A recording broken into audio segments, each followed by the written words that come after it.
बिस्मिल्लाहिर्रहमानिर्रहीम। PMA long course 151 के initial test जारी हैं और साथ साथ ही कुछ कैंडिडेट के इंटरव्यू भी चल रहे हैं, फिज़िकल भी हो रहे हैं और मेडिकल टेस्ट भी हो रहे हैं। तो ये वीडियो उन स्टूडेंट्स के लिए है जिन्होंने अपना इनिशियल टेस्ट क्लियर कर लिया है और वो फिर अपने इनिशियल इंटरव्यू के इंतज़ार में है। तो सबसे पहले इंटरव्यू के बारे में बता दूं कि जो भी उन्हें टाइम दिया गया है सिलेक्शन सेंटर में वो उस टाइम पे पहुंच जाएं। उसके बाद जो पहला प्रोसीजर होगा उसके बाद आपको एक नंबर दिया जाएगा। फॉर एग्ज़ाम्पल सपोज़ के 50 कैंडिडेट को बुलाया हुआ है तो आपको भी एक नंबर दे दिया जाएगा कि फॉर एग्ज़ाम्पल आपका 32 है। तो फिर उस हिसाब से आपको वो लाइन अप करके चेयर्स पे बिठा देंगे। उसके बाद जो होगा आपसे ना एस्से लिखवाएंगे, जिसे हम उर्दू में मज़मून भी कहते हैं। आपसे एक एस्से लिखवाया जाएगा इंग्लिश में और एक एस्से लिखवाया जाएगा उर्दू में। तो आपने करना ये, क्योंकि हर एस्से के लिए 10 मिनट का टाइम होगा। जो इंग्लिश का एस्से होगा उसके लिए भी 10 मिनट का टाइम होगा और जो उर्दू का एस्से होगा उसके लिए भी 10 मिनट का टाइम होगा। अब कुछ स्टूडेंट कह रहे होते हैं सर हमें टॉपिक बता दें, हम रट्टा मार लें या याद करके चले जाएं या देख के चले जाएं। यार ये जो एस्से होते हैं ना, अनसीन एस्से आता है और इतना मुश्किल नहीं होता। फॉर एग्ज़ाम्पल जिस तरह फ्लड पे आ सकता है, जो पाकिस्तान की करंट सूरत हाल है, पॉलिटिक्स पे आ सकता है, जो करंट सिनेरियो चल रहे होते हैं ना पाकिस्तान के लिहाज से, उसी पे आता है।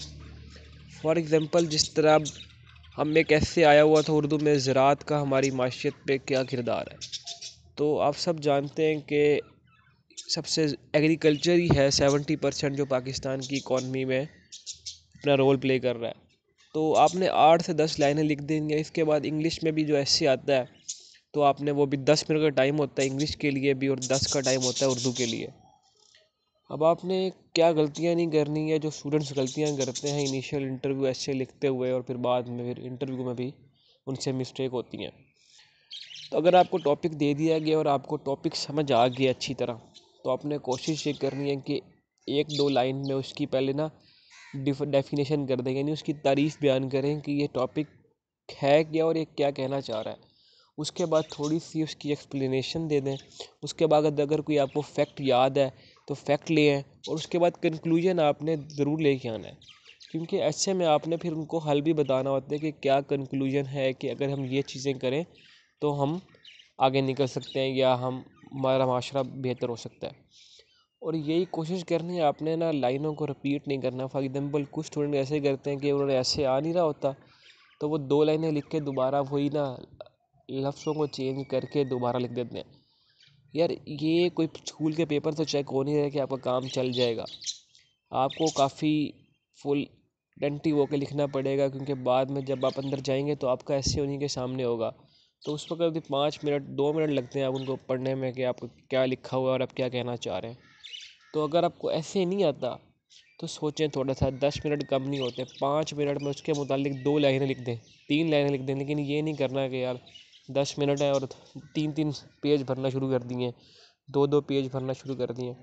और वहाँ पर आपको ना वाइट पेज दिया जाएगा और आपने फिर प्रैक्टिस करनी है कि वाइट पेज पे आप अपनी लाइन सीधी लिखें। क्योंकि कुछ लोग लिखते हैं फिर वो पहली लाइन कहाँ से स्टार्ट करते हैं, फ्रंट से, और नीचे जा रही होती है, जिससे ना सारा सीक्वेंस ख़राब हो जाता है। ये भी एक गलत इंप्रेशन जाता है। उसके बाद जब आप इनिशियल इंटरव्यू में आपका नंबर आ जाता है तो आप मे कमिंग करके अंदर चले जाएं और चेयर के पीछे खड़े हो जाएं। अगर आपको कहते हैं बैठ जाएं तो आप बैठ जाएं। आपने ये नहीं करना कि खुद जाके बैठ जाना, चेयर के बैक साइड पे खड़े हो जाना। आपको कहेंगे आपने थैंक यू करके जिस तरह कंफर्टेबल हो, चेयर के अगर हैंडल है तो उन पर हैंडल रख ले, वरना आराम से जिस तरह आप कंफर्टेबल हों। कि उन्होंने कहा होता है कि अपनी इस तरह ही बैठना है, ऐसे नहीं करना। जिस तरह आप कंफर्टेबल हों आराम से बैठ जाएं।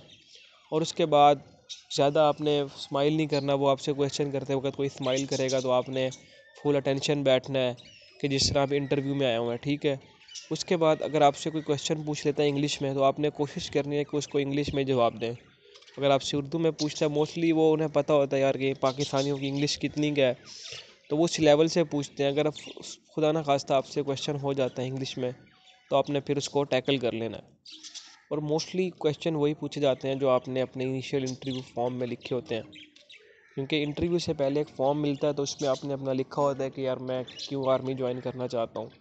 तो आपसे ये भी क्वेश्चन हो सकता है कि why you want to join army. तो आपने वही जवाब देना है जो आपने वहाँ फॉर्म पे लिखा हुआ है। ये ना हो कि आप फॉर्म पे कुछ और लिख के आए हो और यहाँ पे आप कुछ और कह रहे हो। तो इस तरह जब चेंजिंग कॉन्ट्राडिक्शन आएंगी तो आप फिर सोच लें कि आप नहीं हो पाएंगे। और दूसरी बात ये गलती हो गई। तीसरी गलती ये करते हैं कि लड़के वो क्वेश्चन पूछते हैं तो वो मजाक में हो जाते हैं। अब लड़के हंसना शुरू कर देते हैं। आपने सीरियस रहना है यार, आपका इंटरव्यू हो रहा है, उनका नहीं हो रहा। वो तो आप कोशिश करेंगे कि आपको वो थोड़ा पजल करें, कंफ्यूज करें, अपना ध्यान आपकी तरफ करें। तो आपने फुल अटेंटिव होकर उनका क्वेश्चन सुनना है। क्वेश्चन समझ आ जाता है जो समझ के जवाब देना है। मैथमेटिकल क्वेश्चन अगर पूछ लेते हैं तो कोशिश ये करनी है कि पहले थोड़ा सोच लें। अगर आपको आता भी है ना, थोड़ा सोच के रुक के जवाब दें। उसके बाद फिर अगर आप मेडिकल के स्टूडेंट्स हैं, प्री मेडिकल के, उसमें आपसे फिर वो जीआईटी का ट्रैक पूछ सकते हैं कि फूड हमारे माउथ में स्टमक तक कौन से ट्रैक के थ्रू जाती है, ये आपको पता होना चाहिए। कंप्यूटर के बारे में अगर आपने इंजीनियरिंग की, आईसीएस किया, आपको कंप्यूटर का पता होना चाहिए। मैथमेटिक्स के बेसिक लॉज का, फार्मूलाज का पता होना चाहिए। इस तरह आपने कोशिश करनी है कि कंफ्यूज नहीं होना और मेंटली रिलैक्स होके ना आंसर देने हैं।